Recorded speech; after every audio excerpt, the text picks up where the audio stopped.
우리 11월 28일 초등 2부 예배를 함께 드리도록 하겠습니다. 우리 사도신경으로 신앙 고백하겠습니다. 나는 전능하신 아버지 하나님, 천지의 창조주를 믿습니다. 나는 그의 유일하신 아들, 우리 주 예수 그리스도를 믿습니다. 그는 성령으로 잉태되어 동정녀 마리아에게서 나시고 본디오 빌라도에게 고난을 받아 십자가에 못 박혀 죽으시고 장사된 지 사흘 만에 죽은 자 가운데서 다시 살아나셨으며 하늘에 오르시어 전능하신 아버지 하나님 우편에 앉아 계시다가 거기로부터 살아있는 자와 죽은 자를 심판하러 오십니다. 나는 성령을 믿으며 거룩한 공교회와 성도의 교제와 죄를 용서받는 것과 몸의 부활과 영생을 믿습니다. 아멘. 우리 찬양 율동으로 하나님께 영광을 드리겠습니다.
기도하겠습니다. 사랑의 많으신 아버지 하나님, 오늘도 우리를 예배 자리로 불러주시고 하나님 앞에 나아올 수 있도록 인도하여 주셔서 감사합니다. 이 예배 시간을 통하여서 우리의 믿음이 더욱더 자라나고 하나님을 더욱더 의지할 수 있는 하나님의 자녀가 될 수 있도록 도와주시옵소서. 하나님, 코로나로 인해서 계속해서 예배 나오지 못하고 또한 교회 나오지 못하는 이 상황 가운데 우리를 지켜주시고 속히 함께 교회에서 예배드릴 수 있는 그날을 오게 하시며 또 그날을 우리가 기대하며 나아갈 수 있도록 하여 주시옵소서. 하나님, 이 시간 주님의 말씀을 듣습니다. 하나님의 말씀을 통하여서 더욱더 하나님의 자녀로서 또 하나님을 믿는 믿음의 사람으로 어떻게 살아가야 되는지를 보고 배우게 하시고 또한 그런 삶들을 살아가게 인도하여 주시옵소서. 우리의 행함을 통하여서 또한 우리가 하나님의 말씀을 듣는 들음을 통하여서 우리의 믿음이 자라나게 하시고 또한 하나님을 더욱더 사랑하고 하나님께 더욱더 다가가는 우리가 될 수 있도록 지키시고 보호하시고 동행하여 주시옵소서. 감사드립니다. 예수님의 이름으로 기도드렸습니다. 아멘. 함께 읽은 하나님의 말씀은 느헤미야 6장 15절에서 16절까지의 말씀입니다. 구약 성경 느헤미야 6장 15절에서 16절까지의 말씀, 우리 한 절씩 같이 읽어보도록 하겠습니다. 시작. 성벽 역사가 52일 만인 엘룰월 25일에 끝남에 우리의 모든 대적과 주위에 있는 이방 족속들이 이를 듣고 다 두려워하여 크게 낙담하였으니 그들이 우리 하나님께서 이 역사를 이루신 것을 알미니라. 아멘. 친구들, 오늘은 우리가 믿음의 사람 네 번째 시간인데 오늘은 느헤미야라는 인물에 대해서 함께 보고 또 인물을 배우면서 하나님을 믿는 믿음의 사람은 이러한 것들을 가지고 있어야 되는구나라는 것을 함께 알아보는 시간을 가지기를 소망합니다. 집이나 어떤 건물들을 지어보면 원래 내가 계획한 대로 잘 안 되는 경우가 참 많아요.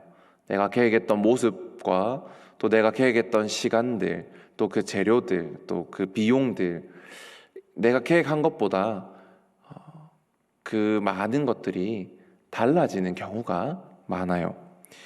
그리고 내가 계획했던 대로 완성되는 경우도 잘 없는 것 같아요. 왜냐하면 이 일을 하는 사람들이 서로 스케줄이 맞지 않아서 공사 기간이 늘어날 수도 있고, 또 날씨가 도와주지 않아서 공사를 못하는 날도 생길 수 있지요. 또 때로는 재료가 부족해서, 때로는 자금이 부족해서 공사가 늦어지거나 내가 원하는 건물의 모양이, 또 안에 있는 구성품들이 안 나올 경우도 있습니다.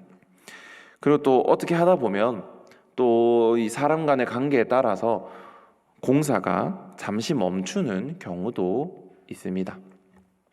그런데 이 공사가 언제 어떻게 진행될지 모르는 상황에서 짧은 시간에, 그것도 계획에 맞추어서 계획대로 착착 맞아 떨어지는 공사가 있었습니다.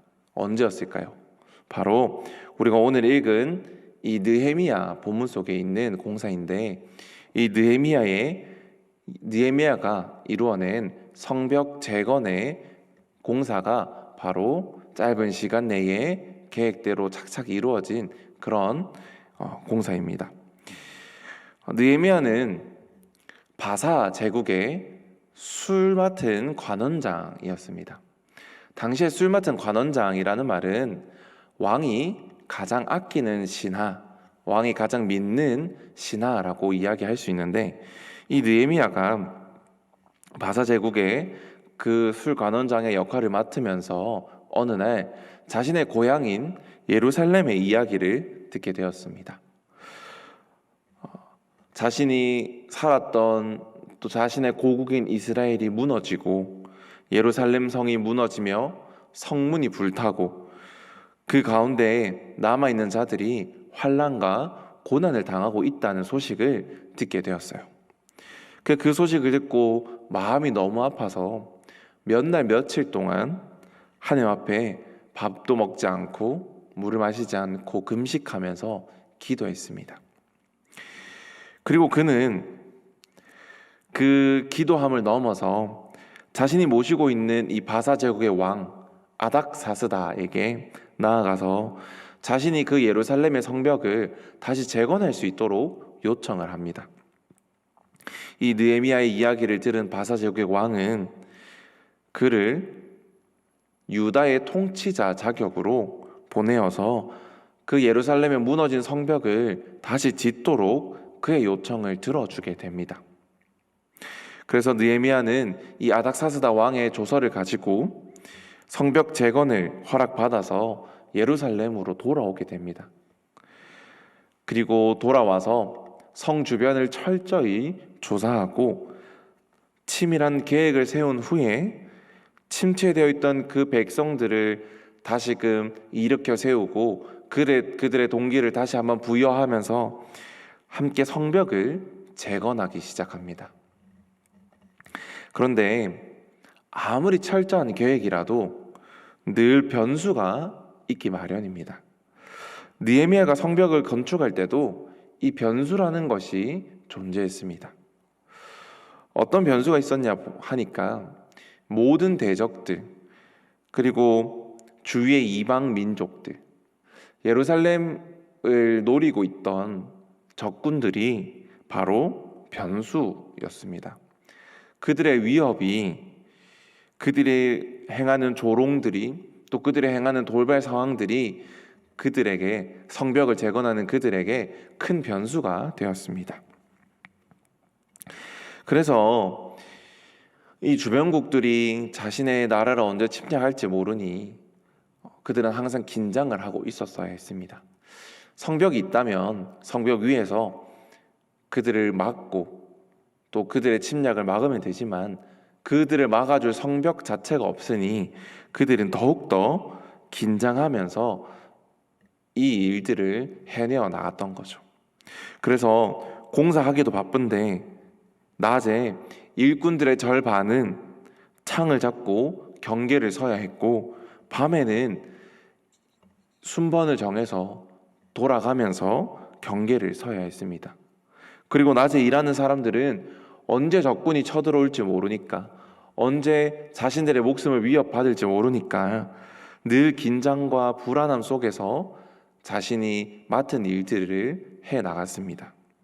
그러다 보니 이 예루살렘 성벽을 재건하는 유다의 사람들, 이스라엘에 남아있던 사람들은 자신들이 가지고 있는 역량의 100%, 자신이 성벽을 오로지 성벽만을 짓는 일에도 집중하기 모자란 그 시간에 경계도 서야 되고 불안한 마음도 가지고 있으니까 온전히 거기에 집중하지 못했습니다. 그래서 자신의 가지고 있는 100%의 힘을 성벽을 짓는 데 쏟아내지 못했던 거지요. 그런데 그럼에도 불구하고 그들은 약 3만 7천 평이나 되는 한 4km 정도 되는 둘레의 성벽을 52일 만에 재건을 합니다. 어떻게 이런 일들이 가능했을까요? 어떻게 이 주변의 많은 위협 속에서 그들이 언제 목숨을 잃을지 모르는 그런 불안한 상황 가운데 이들이 이런 일들을 해냈을까요? 어떻게 이런 일들이 가능했을까요? 바로 이들을 이끌었던 이 느헤미야 마음속에 확신이 있었기 때문이에요. 바사 제국의 술관원장이었던 그가 유다의 통치자로 임명받아서 자신이 하는 일이니 바사 제국의 왕, 그 당시에 강대국이었던 바사 제국의 넘버 2였던 자신이 그 유다의 통치자가 되고 자신의 성벽을 재건하니까 당연하게 성벽을 재건할 수 있어야지. 아무도 나를 방해할 수 없어. 당연히 완성시키는 것이, 성벽을 재건하는 것이, 52일 만에 성벽을 재건하는 것이 당연한 일이야.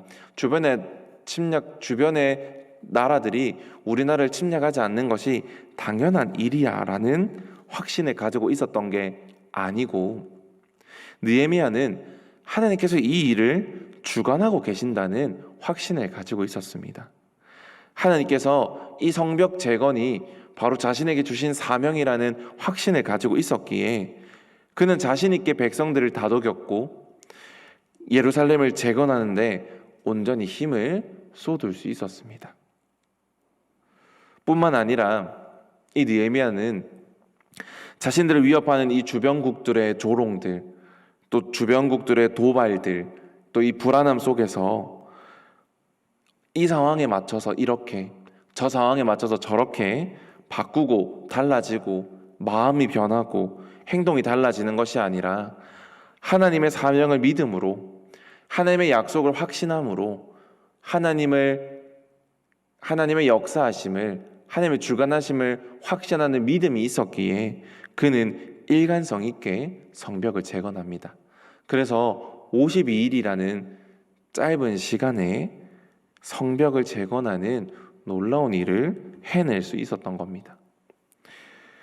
이 느헤미야가 그냥 확신을 가졌을까요? 어느 날 아침에 갑자기 하나님으로부터 확신이 가득한 사명을 받아서 자신이 확신 있게 나아갔을까요? 그렇지 않습니다. 느헤미야는 하나님께서 이런 사명을, 자신에게 주신 사명을 위해서, 또 그 사명을 확신하기 위해서 기도하였습니다. 성경을 보면 느헤미야가 기도하는데 기슬르 월부터 니산 월까지 기도했다라고 이야기를 해요. 자신이 왕에게 성벽을 이렇게 재건하겠다라는 계획을 알린 오늘날로 11월에서 12월부터 니산월 3월에서 4월까지, 즉 4개월 동안 느헤미야는 하나님께 기도함으로 이 일을 준비하였고 자신의 믿음을 향한 확신을 가지기 시작했던 겁니다. 사랑하는 친구들, 오늘 말씀은 우리에게 무엇을 이야기해 주는 것일까요? 하나님을 믿는 믿음을 가진 자는 52일 만에 37,000평이나 되는 성벽을 지을 수 있어야 된다를 이야기하는 걸까요? 4km나 되는 그 긴 성벽을, 또 튼튼한 성벽을 우리도 하나님을 믿는 사람들이니까 지을 수 있어야 된다를 이야기하는 걸까요? 전혀 그렇지 않죠. 성경은 왜 우리에게 이런 것을 이야기하는 것일까요? 오늘 성경은 우리에게 하나님을 믿는 사람의 모습을 이야기해주고 있어요. 우리가 11월 한 달 내내 보는 것처럼 라합과 갈렙과 에스더와 그리고 오늘 느헤미야까지 하나님을 믿는 믿음 안에서 그 믿음의 자녀들이 어떤 모습을 가지고 살아가고 하나님을 믿는 믿음 안에서 어떤 일들을 행하고 또 그 믿는 믿음들이 하나님 안에서 어떤 결과로 나타나는지를 우리에게 보여주고 있는 겁니다. 친구들, 우리가 예수님을 믿게 된 경험이 있고 또 믿음으로 하나님의 자녀가 된 경험이 있을 거예요. 그죠? 그런데 이 경험은 사람마다 달라요. 우리 친구들이 경험했던 예수님이 다르고 또 강사님이 경험했던 예수님이 다르고 또한 선생님들이 경험했던 예수님이 다른 거죠. 하지만 우리가 어떤 경험을 했느냐가 중요한 것이 아니라 예수님을 믿고 영접했는가가 중요하고 예수님을 믿는 우리가 하나님을 향한 믿음의 확신을 가지고 있는가가 중요한 거죠. 예배드리는 우리 친구들은 다 믿음을 가지고 있다고 생각을 합니다. 그런데 그 믿음의 확신을 가지고 우리의 삶에 아무 능력을 발휘하지 못하고 세상을 이기지 못하고 성령의 열매를 맺고 자라나지 않는다면 우리는 이 믿음의 확신을 다시 한번 점검해 볼 필요가 있는 거죠. 사랑하는 친구들, 느헤미야는요 하나님을 향한 믿음이 있었고 하나님께서 주시는 자신의 사명에 대한 확신이 있었고 또한 기도함으로 받은 그 확신으로 말미암아 그는 어떤 환경에서도 의심치 않고 하나님께서 주시는 그 사명을 이루기 위해서 열심히 노력하였습니다. 우리에게도 하나님께서 맡겨주신 사명이 있어요. 강사님에게 맡겨주신 사명이 있고 예배를 드리고 있는 우리 친구들에게도 맡겨주신 하나님의 사명이 있습니다. 각자마다 그 사명이 다를 것이고요. 각자마다 그 사명을 이루기 위해 다가갈 때 방해하는 어려움들, 시험들, 시련들이 다 다르게 있을 겁니다. 그런 상황 가운데 하나님을 믿는 믿음으로 우리 친구들이 이겨내기를 소망합니다. 그리하여 우리에게 맡겨진 사명을 확신을 가지고 하나님을 향한 믿음의 확신을 가지고 하나님께서 이 일을 해내실 거니까 하나님께서 우리의 삶을 통해 이 일을 주관하실 것이라는 이 믿음의 확신을 가지고 나아가는 우리 친구들이 되기를 소망합니다. 또한 그러한 믿음을 가지기 위해서 우리가 늘 하나님께 나아가고 하나님과 대화함으로 열심히 기도함으로 나아가는 또 준비하는 우리 친구들이 되기를 간절히 소망합니다. 우리 함께 주기도문으로 기도하겠습니다. 하늘에 계신 우리 아버지여, 이름이 거룩히 여김을 받으시오며 나라가 임하시오며 뜻이 하늘에서 이루어진 것 같이 땅에서도 이루어지이다. 오늘 우리에게 일용할 양식을 주시옵고 우리가 우리에게 죄 지은 자를 사하여 준 것 같이 우리 죄를 사하여 주시옵고 우리를 시험에 들게 하지 마시옵고 다만 악에서 구하시옵소서. 나라와 권세와 영광이 아버지께 영원히 있사옵나이다. 아멘.